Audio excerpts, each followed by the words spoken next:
Hey there, good afternoon, traders. Good afternoon. My name is Raul Rivera. I am the CEO and founder of themarketprofile.com. Today is Friday, August 25th, 2017. Let's get started with today's trading. So finally, we break the deadlock, and I finally made some really great profits here today in the markets. Only one trade was possible today, and that was in gold. And wait till I show you how amazing this trade was, simply because the way that we traded to the lows was just something incredible, and definitely a sight to see. That Janet Yellen's speech really did all of the work for us. All we had to do was locate value on the market profile, and pretty much, as always, place our orders at the right place for the market to come to us and not us to chase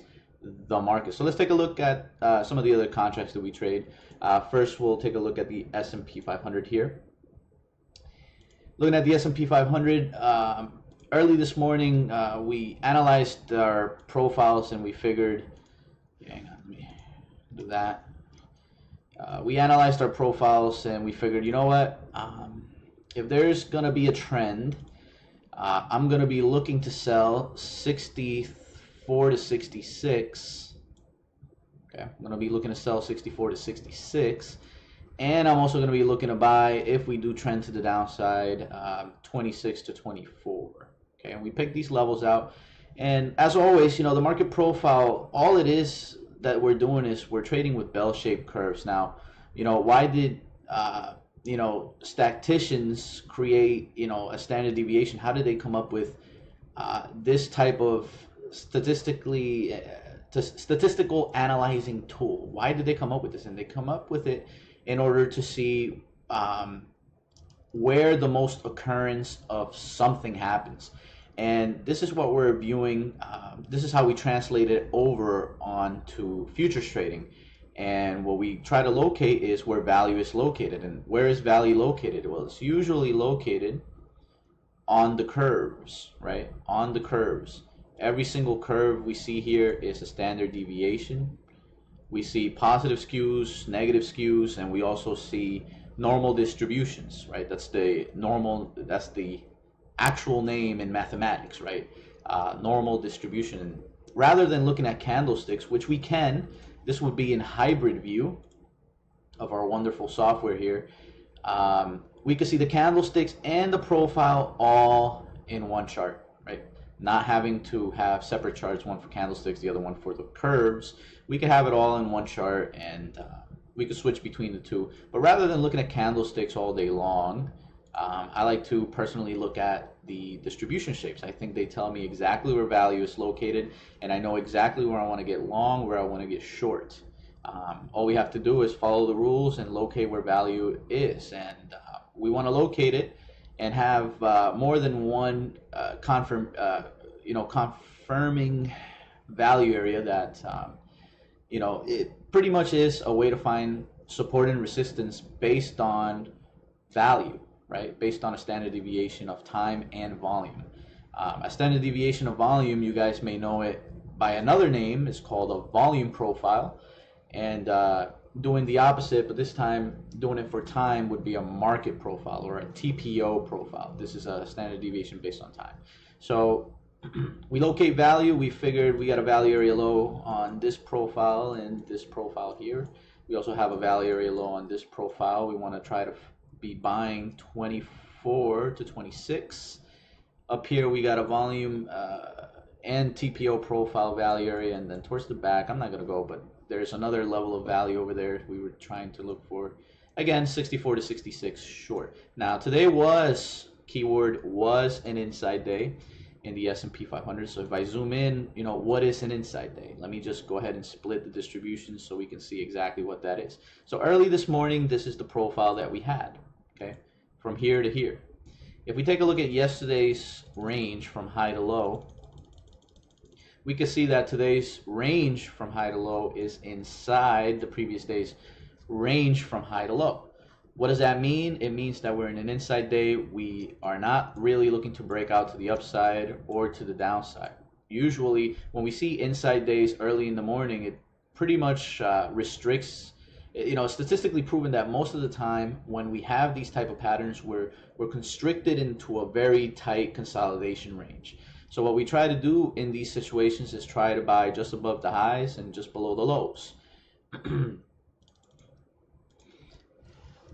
Merging it all back together will show you that, and I also have highlighted a couple areas here. We were looking to short 52 to 54. Now, this is pretty aggressive, right? This is all prior to Janet Yellen's speech at the Jackson Hole Symposium, right?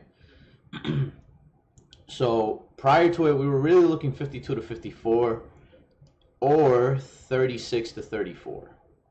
52 to 54 or 36 to 34. That was our inside day strategy, the levels we really wanted to get short and up here and get long down here. We also have an area of value right there, but it's by itself. There is another area where it does confirm this value area, but at the same time we were in inside day, I figured, you know what, I'm gonna just shade it in red, consider it an inside day trade, and down here in green to get long on an inside day strategy. As you can see, if I go ahead and switch over to hybrid view, some of you know candlesticks a little better than profiles. My goal is to get you to like profiles better than candlesticks. But here we can see, perfectly executed. I did not personally take a trade in here. I was actually looking to be long. I figured the market would try to rally. It did off of Janet Yellen, but then they reversed it. And we could see it really led to a nasty sell-off in volume.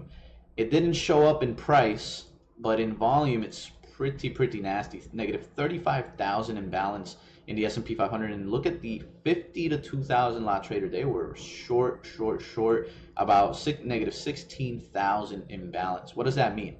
It means that when we take a look at a range of 50 to 2,000 lot trades, nothing less and nothing more. We're looking at 50 contract trades to 2,000 lot trades. Everything in between, but nothing more and nothing less. Okay? Who has the capacity to do this? Is the institutions. The institutions are the ones that can trade these large contracts at will at any point during the day. Right? And when we take the difference between the buy volume and the sell volume, because our algorithms can distinguish buying volume versus selling volume, we come up with a number, and if it's a negative number, there's more sellers than buyers, and if we have a positive number, it's more buyers than sellers. So we had an overabundance of sellers here when it comes to the 50 to 2,000 lot trades. We could see negative 16,000 is the total difference between buy volume and sell volume in contracts. So about negative 16,000 more contracts were sold versus bought. And this is pretty unique information. It really gives us a sentiment of what the institutions are doing versus the overall market. The overall market is also good to look at, negative 35,000. So from contracts, from one contract to infinity, negative 35,000 is the total imbalance. So we can see that there was definitely more sellers than buyers here in the S&P 500. So this was definitely a great trade, but I was trying to be a little bit more conservative. I haven't had the greatest month, so I said to myself, I'm only going to take the trades that can give me the highest probability. And this one, at the time, because of the Jackson Hole Symposium and the Janet Yellen speech, I said to myself, this, a trade here could be a risk. But as you can see, it actually ended up being quite a winner. I mean, could have gotten over 10 points on that trade. All right, next up we have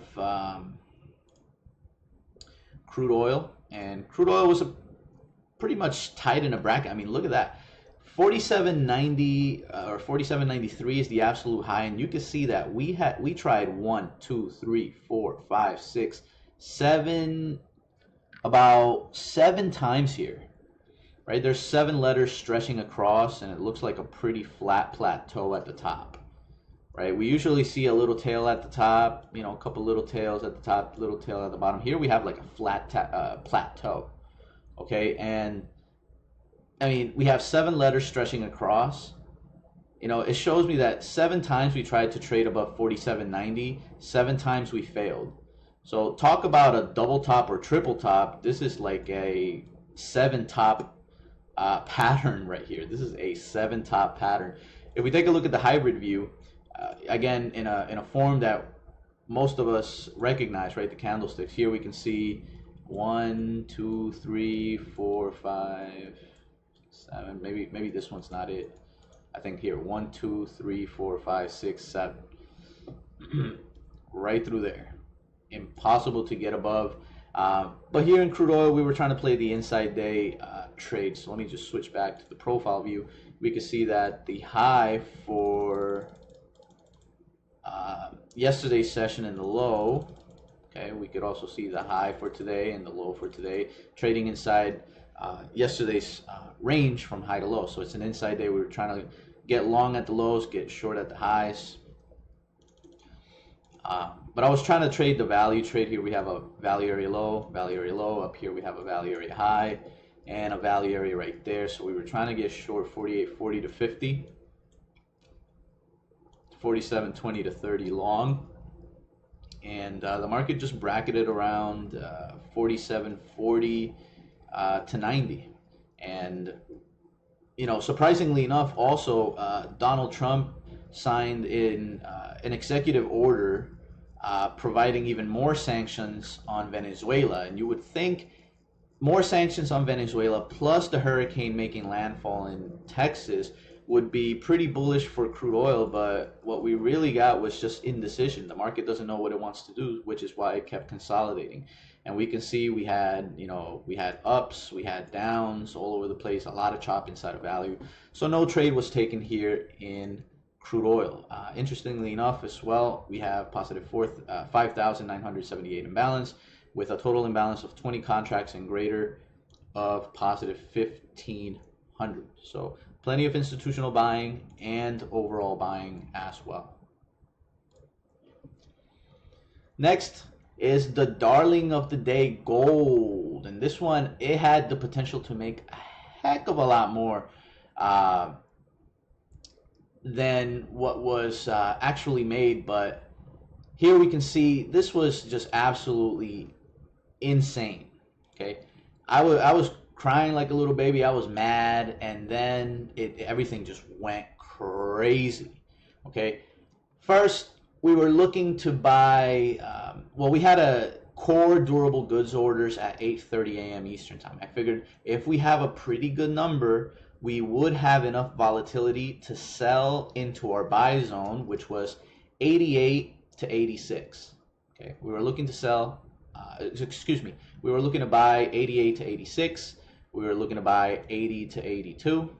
Oh, well, actually, no, sorry.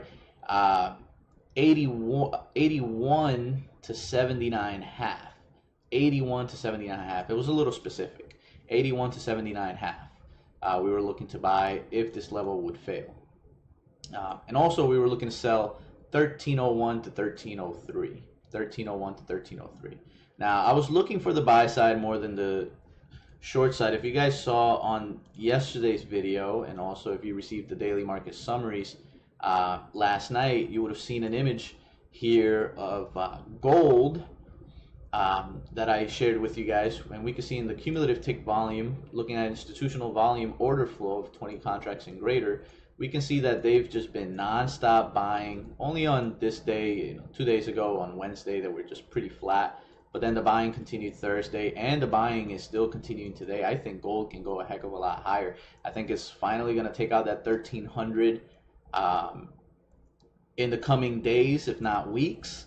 And we probably trade up to 1320 to 50. That's probably going to be the range. And if Janet Yellen decides that she's not going to raise interest rates come September, we're more than likely going to see gold continue to appreciate in value as the US dollar continues to depreciate because of the lack of a rate hike, right? So looking at gold today, just absolutely amazing. I mean, everything that happened, it was just crazy, crazy, crazy. And finally coming out, after a pretty, unpleasant funk in my trading, I'm finally back to winning ways. and now, you know, it's time for recovery. It's time to keep the ball rolling and keep the party going until the end of the year, of course, with our trusty market profile. So here in gold, unbelievable. So I got mad, and I was really complaining in the room. So I'm like, come on, man, this is just my luck. You know, just you know, kind of like going through, you know, through my woes. You know what I'm saying?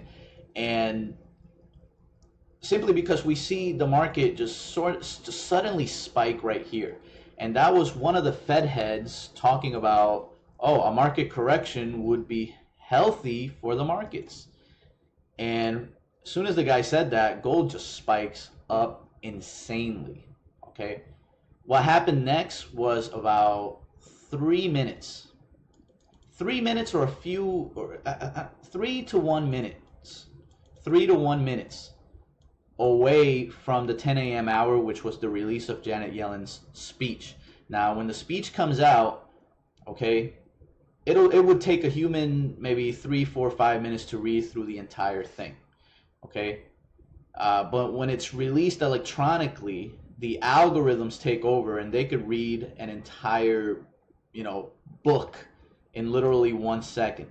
So it also provided another joke. So yesterday, Hurricane Harvey provided a joke in crude oil, and the joke was that not even OPEC, not even a hurricane can save OPEC or help it out. And today's joke was because Janet Yellen actually talked about algorithmic trading in her speech. So it was almost as if, you know, she was calling out the algorithms, and the joke was that the algorithms are not sure on how to read or how to trade based on being talked about. So pretty much Janet Yellen calling out the algorithms, you know, how are the algorithms going to respond? So that was a pretty funny joke, because, you know, as I said, as soon as the speech comes out electronically, the algorithms read through the entire thing in less than a second and trade based off of the information from the speech. So as soon as the speech came out, it looks like it might have come out a little bit earlier than anticipated. Okay, the algorithms took that and they just ran with it. They sold gold. You will not believe this. Okay, I and only my members can verify. I was trying to get long 88 to 86. Okay, I had an order at 88, 87, and 86. Okay, 6 contracts in total. 6 contracts in total. The market sold off from this open all the way down to 1281 something. But look at my fill. This is just unbelievable. I could not believe this happened so fast. It was just absolutely insane. Look at my fills. Here, 1280 one contract, 1280 half one, 2 contracts, 1280 60 for 3 contracts, so total of 6. Now remember what I just said. I was trying to get long 88 to 86. Okay, so as the market dropped, it dropped from 1296. So from 1296, in fact, the slippage actually began around the 1290. From 1290 to 1281, 0 contracts were filled on the long. And I'm going to try to show you, I think there's a little bit of that slippage still evident here during that drop, because it's just absolutely insane. So slippage is pretty much when we go through slippage, it's an illiquid condition, right? It happens when there is no liquidity in the market, which means nobody is getting filled on any orders at all. So here we can see, let me see if I can make it just a little bit bigger. It kind of gets a little crazy here. But looking at this bar here, I'm going to thicken up my lines here. From here to here, we can see a number 0 on this bar. So if we count 1, 2, 3, 4, 5, 6, 7, 8, 9, 10, 11, 12, 13, 14, 15, 16, 17, 18, 19, 20. 20 ticks, that's 2 points. 21, 22, about $2.20. And anyone trying to get long at these prices did not get filled at all. Okay, that was including me. And this is around 12.89. Of course, the market came back up to fill these orders. You could even see the tail here on the cumulative tick volume from the institutions. This was just absolutely insane. We had over, so this is about $2.20 of slippage. Okay, we had over 10 points of slippage. If you're not familiar with the term slippage, that's okay. But I'm just telling you, this is something that I've never seen in my 8 years of trading. This amount of slippage. Okay, I've seen 3 points, 4 points of slippage, but 10 points of slippage is absolutely insane. So here's what happened to my order. 1288 to 1286, I was trying to scale into the position. But how the heck did I get filled at 1280? In fact, if we take a look, the bottom of the day is actually around 1282. How did I get filled a lot better? I'm still wondering that question, and my best guess is that there must have been some sort of a glitch at the exchange, because either that or just the amount of non-liquidity and just the liquid condition. And when liquidity came back into the market, the exchanges filled my order at whatever price was available, because the spread between the bid and the ask, that spread must have been huge. That's the only reason I could see myself getting filled well below what it actually traded. It could have been some sort of a glitch, or the exchange computers are just so fast that, or something happened. Okay, either a glitch or just the speed of the exchanges is beyond belief. Now, crazy. So what happened is the market sold off so fast that it skipped through my orders and filled me at the next best available price, right? Next best available price. This would be the National Best Bid Offer, the NBBO, and I got filled at the best price possible. I mean, I couldn't have gotten a better fill than this 1280. Now, this trade could have definitely made a whole lot more, but when you're trading real time versus looking at a chart in hindsight, it's not the same, right? In hindsight, you look at this, you say to yourself, hey, I said it to myself, hey, Raul, you could have waited a little longer and you could have even sold it all the way at 1297 from 1280. It would have been 17 points on 6 contracts. You guys can do the math on that, on how much that could have been. But when we're trading live real time, we have to make decisions live real time, not in hindsight. I can't predict the future. I can't tell you exactly where everything's going to go, and as traders, we make our predictions, and we put our money where our mouth is. And here I got filled, and you can see my exit here on 6 contracts at 1285.80. 1285.80. Really great profit. This trade brought in, just this one single trade brought in $3,200 in literally 2 minutes. That's how long it took. 2 whole minutes. Just absolutely incredible trade, and also a great trade to just educate you guys on slippage, because it happens all the time. Not in the just massiveness that we experienced here in gold today, but it does occur live real time every single day in every market, even the S&P 500. You would think the most liquid market in the world, the S&P 500, would never experience slippage, but it actually does experience slippage every now and again. It doesn't happen often, but it does happen every now and again. So here in gold, great trade. Back to my winning ways. Market profile has my back.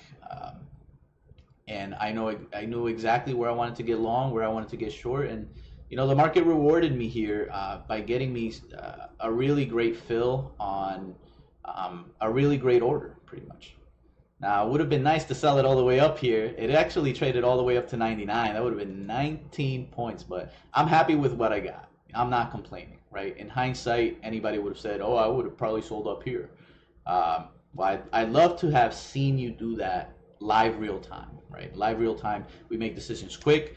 I saw 3,000, give it to me. I'll take it right now, put it in my pocket. Alrighty, so that's gold. And gold probably still goes higher, even with all that slippage, all that craziness that occurred. And they still were buying gold. 2,400 total imbalance. We could see positive 600 here in the 20 lots and greater. Unlike gold, the 30-year didn't have such a crazy reaction. And we were literally looking to get long right on this yellow zone. Looking to get long 20 to 24, 155.20 to 155.24. We found areas of value. As you can see, I split the distributions into normal singular distributions and used their value areas to find levels of support and resistance. So here today, if I split today's distribution, we definitely have a trending up pattern. We have a D followed by a P. Just with one click of the mouse on this amazing software, we could definitely see right there, splitting the two time periods apart, D followed by a P. Okay, trending up pattern. The idea was to buy. We were looking to possibly catch 55.24 to 20 if the market could sell off the same way we anticipated gold to sell off after the durable goods orders, but the durable goods orders were a non-event. The market was really waiting mostly on Janet Yellen's speech. And after Janet Yellen's speech, we can see the end result here in the 30-year was to rally. So any orders we placed down here, we had to cancel just simply because they weren't going to get filled. We knew the market would probably continue to trade higher. And with the 30-year moving higher, it's no coincidence here that the S&P 500 was moving lower. Alrighty, guys, that's all the time we have for today. So back to the winning days, back to the winning ways. So I'd like to invite you guys to check out the live trading room. Just visit our website, www.themarketprofile.com, and claim your 14-day free trial where you'll watch me trade live the market profile every single day, and you'll watch me manage every single position that I place as well. And when things get a little slow in the room, right, the futures aren't always moving up and down all the time. When they get a little slow, we also educate on market profile, and come check it out. It's one of the most unique ways of looking at the markets. So if you're tired of candlesticks, definitely try this way out. I'm sure you won't regret it. It's a great way of viewing the market. Also, if you're on Facebook, on one of our live streams, please make sure you guys click like if you like this video. And also, send me a comment, comment, concern, question. Let me know, and I will answer you guys as quickly as possible. Thank you guys for trading. I hope everybody has a great weekend. Don't forget, if you like, if you're expecting the McGregor and Mayweather fight, tomorrow's the big day. Let's see what happens. And hey, I'll catch everybody back again next week. Later, everyone.